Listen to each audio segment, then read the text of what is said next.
Operation cactus, ஒரு நாட்டை காப்பாற்றிய அந்த இரவு. பகுதி 6. பின்விளைவுகள், மறைக்கப்பட்ட கதைகள் மற்றும் என்றும் நிலைத்திருக்கும் மரபு. பகுதி 6. துப்பாக்கிச் சத்தங்கள் ஓய்ந்துவிட்டன. மாலே நகரின் தெருக்கள் மீண்டும் அமைதியாகின. இந்திய வீரர்கள் நவீன வரலாற்றில் மிக வேகமாக மேற்கொள்ளப்பட்ட இராணுவ நடவடிக்கைகளில் ஒன்றை வெற்றிகரமாக நிறைவேற்றியிருந்தனர். ஆனால் ஒவ்வொரு வெற்றிகரமான இராணுவ நடவடிக்கையும் சில முக்கியமான கேள்விகளை விட்டுச் செல்கிறது. இந்த ஆட்சி கவிழ்ப்பை திட்டமிட்டவர்கள் யார்? சதியில் ஈடுபட்டவர்களுக்கு என்ன நடந்தது? ஆபரேஷன் காக்டஸ் இந்தியாவையும் மாலத்தீவையும் எவ்வாறு மாற்றியது? அதன் உண்மையான முக்கியத்துவத்தை புரிந்து கொள்ள போர்க்களத்தை தாண்டி நாம் பார்க்க வேண்டும். இயல்பு நிலைக்கு திரும்புதல். நடவடிக்கை வெற்றியடைந்த சில மணி நேரங்களுக்குள் மாலே நகரின் வாழ்க்கை மெதுவாக இயல்பு நிலைக்கு திரும்பத் தொடங்கியது. அரசு அலுவலகங்கள் மீண்டும் திறக்கப்பட்டன. மருத்துவமனைகள் காயமடைந்தவர்களுக்கு தொடர்ந்து சிகிச்சை அளித்தன. அடுத்தடுத்த நாட்களில் பள்ளிகள் மீண்டும் செயல்படத் தொடங்கின. அமைதியாக உறங்கச் சென்றும் துப்பாக்கிச் சத்தத்திலும் விழித்தெழுந்தும் இருந்த மாலத்தீவு மக்கள் இறுதியாக நிம்மதி பெருமூச்சு விட முடிந்தது. பல குடிமக்களுக்கு இந்திய படைகளின் வருகை என்பது வெறும் இராணுவ வெற்றி மட்டுமல்ல, அது நம்பிக்கையை மீட்டெடுத்த தருணமாகவும் இருந்தது. அதிபர் கயூமின் உரை. ஒழுங்கும் அமைதியும் மீண்டும் நிலைநாட்டப்பட்ட சிறிது நேரத்திலேயே அதிபர் மாமூன் அப்துல் கயூம் நாட்டு மக்களுக்கு உரையாற்றினார். தாக்குதலாளர்களுக்கு எதிராக போராடிய மாலத்தீவு பாதுகாப்பு படையினருக்கு அவர் நன்றி தெரிவித்தார். மேலும் தனது உதவி கோரிக்கைக்கு உடனடியாக பதிலளித்த இந்திய அரசாங்கத்திற்கும் அவர் ஆழ்ந்த நன்றியை தெரிவித்தார். அவரை பொறுத்தவரை ஒவ்வொரு மணி நேரமும் மிகவும் முக்கியமானதாக இருந்தது. வெளிப்புற உதவி கிடைக்காமல் இருந்திருந்தால் நிலைமை முற்றிலும் வேறு விதமாக மாறியிருக்கக்கூடும். ஆட்சி கவிழ்ப்பின் தலைவர்களுக்கு என்ன நடந்தது? இந்த சதித்திட்டத்தின் தலைவரான அப்துல்லா லுத்தோஃபி இறுதியில் கைது செய்யப்பட்டார். கடல் நடவடிக்கையின் போது பிடிபட்ட கூலிப்படையினர் மாலத்தீவு அதிகாரிகளிடம் ஒப்படைக்கப்பட்டனர்.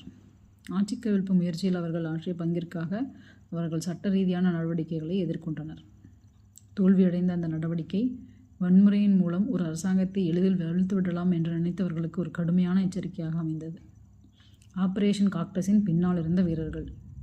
இராணுவ வெற்றிகள் பெரும்பாலும் புகழ்பெற்ற தலைவர்களின் பெயர்களால் நினைவு கூறப்படுகின்றன. ஆனால் ஆபரேஷன் காக்டஸ் வெற்றி பெற்றதற்கு காரணம் நூற்றுக்கணக்கான தனிநபர்கள் ஒருங்கிணைந்து பணியாற்றுவதே ஆகும். இந்திய விமானப்படை விமானிகள் இரவு நேரத்தில் திறந்த கடலின் மீது விமானங்களை இயக்கினர். தங்களுக்கு முன்னால் என்ன காத்திருக்கிறது என்பது பற்றிய மிக குறைந்த தகவல்களுடன் பராட்ரூப்பர்கள் விமானங்களில் ஏறினர். தப்பிச் சென்ற கூலிப்படையினரை கடலில் இந்திய கடற்படை அதிகாரிகள் துரத்தி சென்றனர். மிக குறுகிய கால அவகாசத்தில் கடுமையான அழுத்தத்திற்கு மத்தியில் உளவுத்துறை அதிகாரிகள் தகவல்களை சேகரித்தனர். இந்திய ஆயுதப்படைகளின் ஒவ்வொரு பிரிவும் இந்த நடவடிக்கையில் பங்களித்தது. இது உண்மையான கூட்டுப்படை நடவடிக்கையாக இருந்தது. இந்த நடவடிக்கை ஏன் இன்னும் ஆய்வு செய்யப்படுகிறது? இன்றும் இராணுவ பயிற்சி நிறுவனங்களில் ஆபரேஷன் காக்டஸ் ஆய்வு செய்யப்படுகிறது. ஏனெனில் இது நவீன போர்முறையின் பல முக்கிய கொள்கைகளை எடுத்துக்காட்டியது. முதலாவது, வேகம் ஒரு மோதலின் முடிவை தீர்மானிக்கக்கூடும். உதவி கோரிக்கை கிடைத்த சில மணி நேரங்களுக்குள் இந்தியா பதிலளித்தது. இரண்டாவது, இராணுவம், விமானப்படை மற்றும் கடற்படை ஆகியவற்றின் ஒருங்கிணைந்த செயல்பாடு ஒரு தனிப்படை மட்டும் செயல்பட்டு அடைய முடியாத வெற்றியை தரக்கூடும். மூன்றாவது, அரசியல் தலைமையும் இராணுவ திட்டமிடலும் ஒன்றிணைந்து செயல்பட வேண்டும். தெளிவான அரசியல் முடிவு இல்லாமல் இவ்வளவு வேகமான இராணுவ நடவடிக்கை சாத்தியமாகி இருக்காது. இந்தியாவின் வளர்ந்து வந்த பிராந்திய பங்கு. ஆபரேஷன் காக்டஸ் இந்தியாவை பல நாடுகள் பார்த்த விதத்தை மாற்றியது.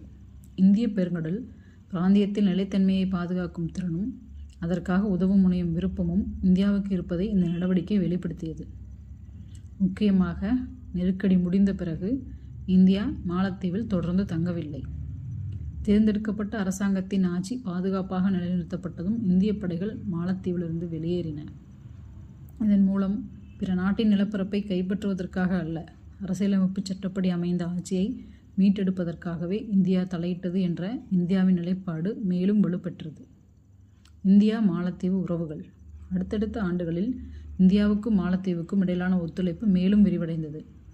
இரு நாடுகளும் பின்வரும் துறைகளில் தங்களது உறவுகளை வலுப்படுத்தின: பாதுகாப்பு மற்றும் கடல்சார் பாதுகாப்பு, பேரிடர் நிவாரணம், கடலோர காவல்படை பயிற்சி, மருத்துவ உதவி, உள்கட்டமைப்பு மற்றும் வளர்ச்சி திட்டங்கள்.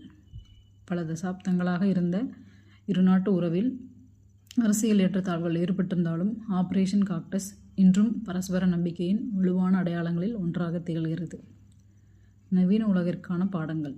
இன்றும் 1988 நவம்பர் மாதத்தில் நடைபெற்ற இந்த நிகழ்வுகள் மிகவும் முக்கியத்துவம் வாய்ந்தவையாக இருக்கின்றன. இதுவே ஆபரேஷன் காக்டஸின் இறுதி பயணம். நன்றி, வணக்கம்.